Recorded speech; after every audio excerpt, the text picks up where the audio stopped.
Hi, Brooke. Hi, Sarah. So we just finished recording our What Would You Do episode about Perfect Little Children by Sophie Hannah. Yeah, and so this is just a little bit of a bonus conversation, the kind of thing that people who subscribe to the Clued In cartel will get access to.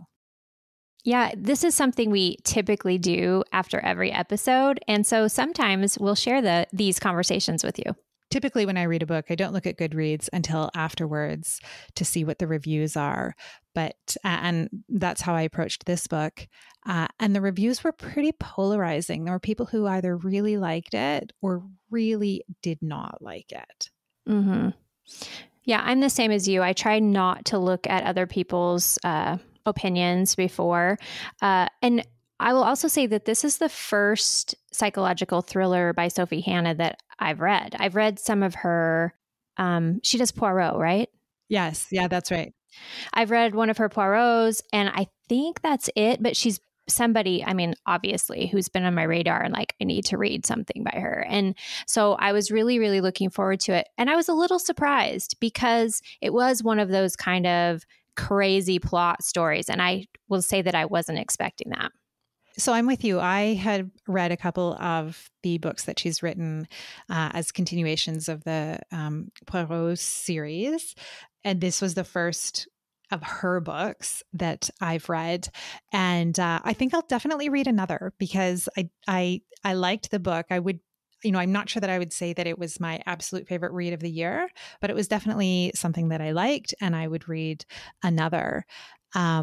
And the reviews on Goodreads were either people who really liked it or people who could not wrap their heads around either Beth's motivation or Lewis's motivation.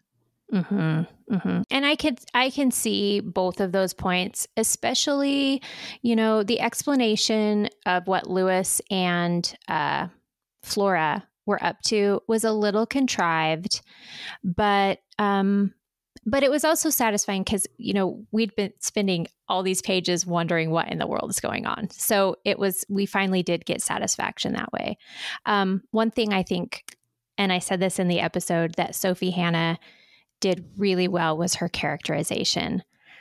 I loved the relationships. I loved the dialogue. Everybody really had like their own feel, like it wasn't difficult to keep people straight. She did a wonderful job characterizing a family. So I'm with you. I would definitely pick up another one of her books.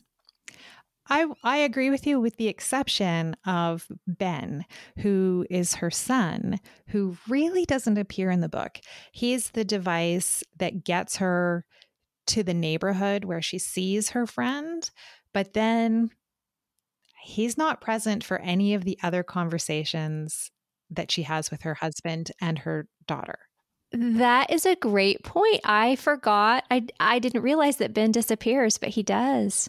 Oh, yeah. That's too bad for Ben. And then there was also that like side jaunt into Xana's school that kind of came out of nowhere and really didn't seem to have a place. But otherwise, yeah, I thought it was great.